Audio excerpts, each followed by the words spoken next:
Good morning. I want to talk to you guys about something.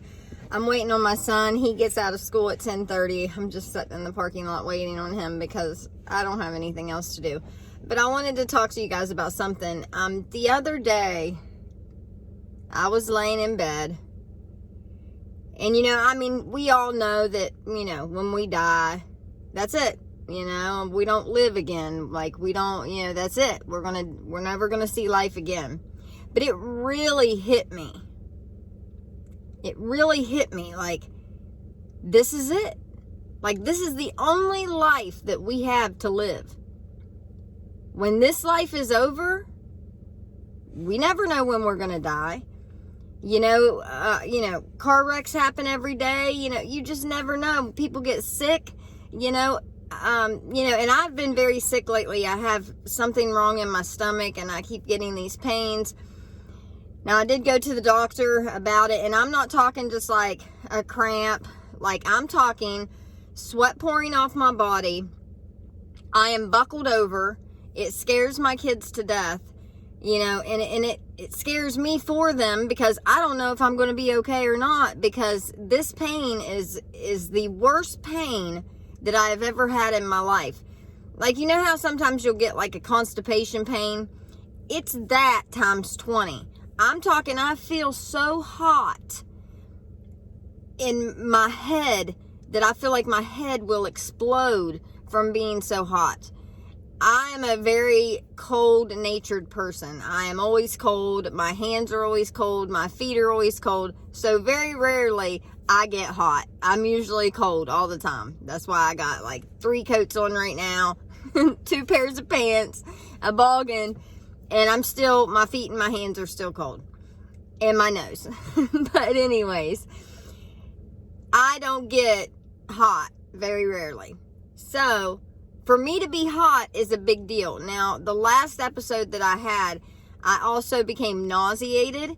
And I was pouring sweat from my face, down through here. It was coming from my hair. I could feel it on my nose, my chin, this part of my lip. I could feel it behind my ears, sweat pouring. I had sweat dripping from the bends of my elbows. Now, normally, I have figured out, I've had this pain for about 3 years. Normally, we had figured out, my daughter and I, because every time that it happens, I holler for her because my son's too little to understand. And I'm like, get me a cold rag, get me a cold rag. And she'll get me a cold rag. And because I'm so weak, I can't do anything. Now, this pain is right to the left of my belly button. And it's a little bit up from my belly button. Now, when I went to the doctor, they thought it's either my bowel or my pancreas. So we're going to go do some testings and do a colonoscopy and see if it's my bowel. And if it's not, then we're going to have to do further testing and just pray it's not my pancreas, because there's no fixing the pancreas. So it's a scary situation, it has me feeling some type of way. Because we all know that it could happen, but then whenever life faces you with something that it could be something very, very wrong, it just got me thinking of, what if it is my pancreas? What if it is? There's no fixing that, so then how long would I have left, And then what? And then that's it. When you die, that's it. This is the only life that I have to live. Am I satisfied with this life? I am satisfied. I have 2 beautiful children. I've got clean. I've accomplished a lot. I've done well, but I'm not ready to stop living. I want to see my grandchildren grow. I want to see my daughter, grow old and get married. I want to see my son, grow up and get married. I want to see them have children. I want to be a grandma. I don't want to be a grandma. I want to be a nana or something like that. Or a glamma. Regardless, I'm not done living. I want to live, until I'm old. I don't want to be old, but I want to live a long time and see my babies grow. And then see their babies grow. I want to be there for that. And it's just really hard to grasp whenever it hits you, you know, of like, this life could be over at any time, and then that's it. Just darkness, black, like, you know. So it's just, you know, it's got me feeling some type of way, and I wanted to get it off my chest and my mind and talk to you guys about it, because, you know, there are so many situations where we take life for granted. I know I do. You know, I take life for granted a lot. You know, you wake up and you're not in a very good mood and you take it out on the people that you love the most. You know, no. If you're not in a good mood, then you know what? You need to step back, take a deep breath, breathe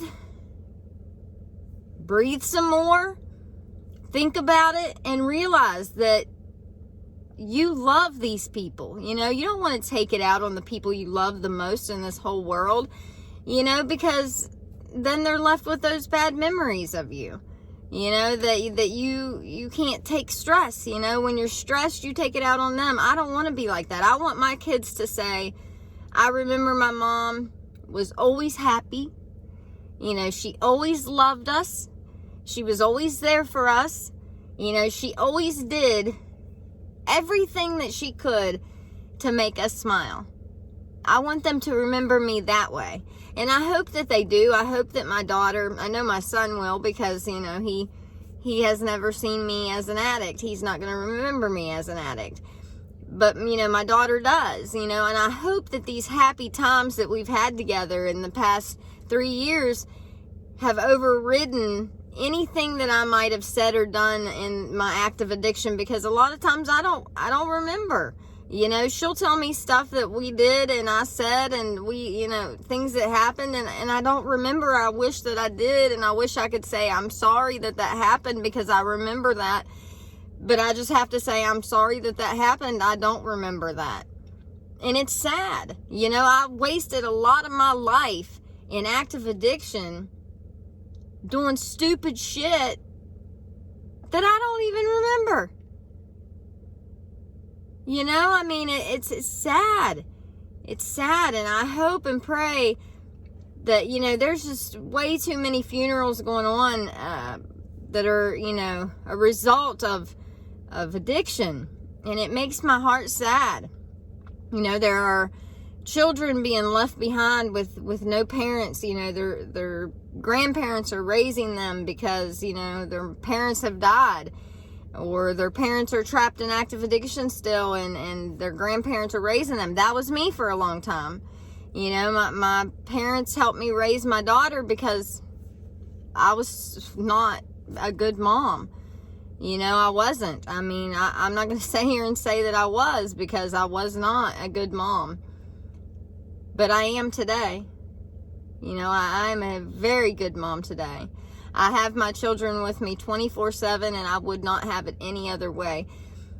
You know, a long time ago, I used to think that partying and getting drunk and getting high and, you know, having sex and, you know, I used to think, yeah, this is life. You know, no, that's not life. Life is really what I have today. You know, spending time with my children and loving them and cuddling with them and watching cartoons and getting on the floor and playing and singing in the car at the top of our lungs together, and, you know, going to the zoo and going to amusement parks and going to the park and with my children. That is life. I want so much more life. Like, I hope to God, I pray every day that whatever this is that's going on with me, because I know it's something serious, because you just know when it is. I just pray that it's not something that's going to end my life shorter than what I want it to be. And considering the fact I'm starting to get emotional and tear up, and I need to pick my son up, I'm going to cut it short here. I want more life. I'm not ready to end that. So, I love you all. I hope you have a fantastic day. And thank you for always listening to me and hanging in there tight till the end. I love you so much. God bless.